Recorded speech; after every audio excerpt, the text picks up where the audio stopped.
সকালবেলা হচ্ছে আমরা মাঠে খেলতে আসছি, তো তোমাদের শাহিন ভাইয়ের সাথে দেখা হয়ে গেছে এবং শাহিন ভাইকে আজকে সব থেকে জ্বালাময় প্রশ্নটা জিজ্ঞেস করবো, যেটা আমরা প্রতি বছরে ফেস করি, যে জিকে ইংলিশের জন্য কোন বই পড়তে হবে। শাহিন, তুই একটু ওদেরকে বল যে জিকে ইংলিশের জন্য কোন বই পড়তে হবে। ভাই এটা শুধু ওদের একটা জ্বালাময় প্রশ্ন না। আমি যখন কয়েক বছর আগে অ্যাডমিশন দিছি তখন কিন্তু আমারও এই প্রশ্নটা ছিল যে কোন বই পড়তে হবে। এবং শুধু আমি না, আমি যখন পরীক্ষা দিছি সবাই এবং তোমরাও একটা জিনিস মনে করো যে জিকে ইংলিশের বই লাইক একটা বই থেকে আরেকটা বই হয়তো অনেক পার্থক্য।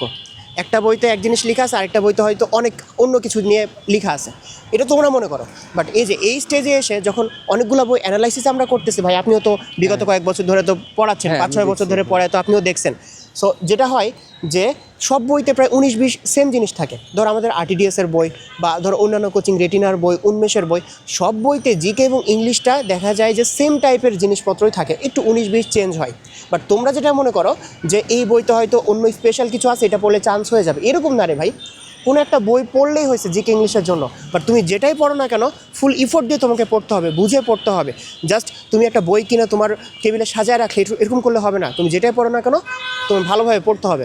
সো আমরা কনক্লুশনে এটাই আসলাম যে জিকে ইংলিশের জন্য তুমি যে কোনো কোচিং, আমরা আরটিডিএস এর টিচার বলে তোমাকে বলবো যে আরটিডিএসেরই বই পড়তে হবে এরকম না। তোমার যেটা ভালো লাগে মার্কেটে সেটাই পড়ো, কিন্তু মেডিকেল অ্যাডমিশন কোচিংয়ের যে কোনো একটা বই তুমি পড়ো। ভাই আপনি কি এরপরেও শুনছেন নাকি ওদের কাছে যে মাস্টার্স পড়তে হবে, অ্যাপেক্স পড়বো না? এটা বলার সাথে সাথে ওরা কমেন্টে বলবে ভাই মাস্টার্স পড়বো কি না, আচ্ছা অ্যাপেক্স পড়বো কি না, MP3 পড়বো কি না, এই কোশ্চেনটা কিন্তু ওরা করবে। আচ্ছা এটা নিয়ে আপনি কী ভাবছেন? আচ্ছা, আমার কাছে মনে হয় সবার প্রথমে তুমি মাস্টার বই যদি পড়ো, ইংলিশের ক্ষেত্রে আসি, প্রথমে তুমি হচ্ছে টপিকস দেখবা, যে টপিকগুলো থেকে পরীক্ষায় প্রশ্ন আসে, মেডিকেল ভর্তি পরীক্ষায় প্রশ্ন আসে, সেই টপিকগুলো তুমি হচ্ছে মাস্টার বই থেকে পড়তে পারো। অসংখ্য প্র্যাকটিস আছে, প্র্যাকটিস করতে পারো। যত প্র্যাকটিস করবে তত তোমার জন্য ভালো। অবশ্যই তুমি করতে পারো, ঠিক আছে। বাট তুমি কোচিংয়ের বইটা আগে শেষ করো। কোচিংয়ের টপিকস যেগুলো দেওয়া আছে, কোচিংয়ের বইটা শেষ করার পর মাস্টার থেকে আরও বেশি প্র্যাকটিস করতে পারো। বা কেউ যদি মাস্টার পড়ে চললি, কোনো সমস্যা নেই।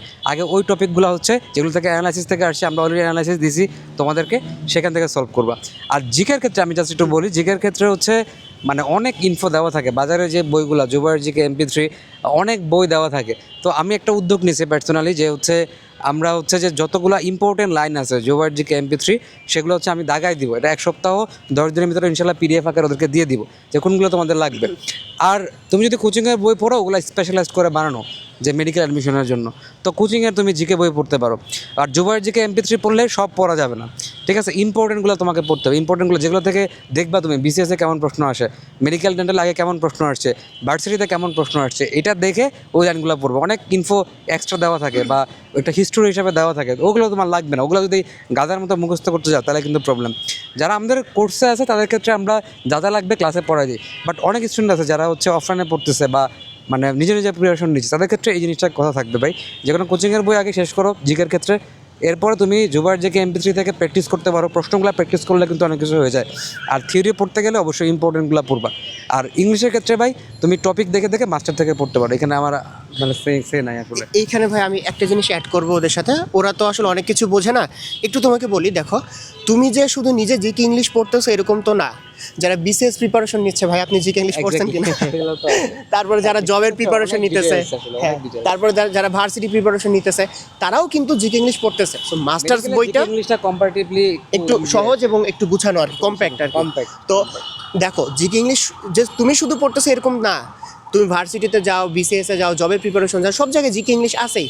সো মাস্টার্স বইটা, তারপরে জিকের জন্য অ্যাপেক্স কিংবা হচ্ছে জুবায়ের জিকে MP3, অ্যাপেক্স ইংলিশের জন্য মাস্টার্স, অ্যাপেক্স ইংলিশের জন্য জুবায়ের জিকে, তারপর হচ্ছে MP3, এগুলো হচ্ছে জিকের জন্য। সো এই বইগুলোতে তোমার জন্য যেটা প্রয়োজনীয় সেটা আছে, যেটা অপ্রয়োজনীয় লাইক BCS, তারপরে যে জবের প্রিপারেশন ভার্সিটির জন্য সেগুলো আছে। মানে এই বইগুলোতে সব ইনফো দেওয়া আছে। এখন সব ইনফো কি তুমি মাথায় নিতে পারবা না তো, তাই না? এত তো সময় তোমার কাছে নাই। তোমার কাছে সময় আছে 2.5 মাস মতন, 3 মাস মতন। তাহলে তোমাকে যেটা করতে হবে, মেডিকেল কোচিংয়ের যে গাইডগুলো, এটাতে কী করা হয়েছে, এটাতে তোমার জন্য যতটুকু লাগবে ততটুকু নিয়ে আসা হয়েছে।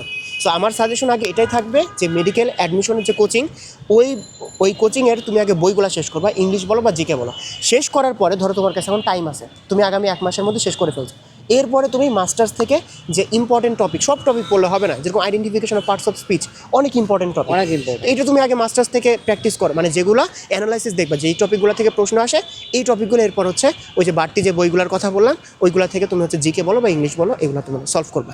সো আমি মনে করি যে এই ভিডিওটা দেখার পর এরপরে যদি তোমার প্রশ্ন থাকে যে ভাইয়া জিকে এবং ইংলিশ কোন বই পড়বো, এই বই পড়লে হবে কিনা, ওই বই পড়লে হবে কিনা, পুরোটা বিস্তারিত বললাম। এরপরে যদি প্রশ্ন থাকে আসলে আমার বলার কিছু নাই, ঠিক আছে? তারপরে ওদের প্রশ্ন থাকবে। তারপরেও থাকে, তখন আমরা যদি উত্তর দিয়ে এরপরেও থাকবো। যদি প্রশ্ন থাকে তোমরা কমেন্টে জানাও, আমরা হচ্ছে অবভিয়াসলি উত্তর আরো দেওয়া কোনো তোমাকে ট্রাই প্রশ্ন করবো। থাকলে, obviously. Okay. Best of luck.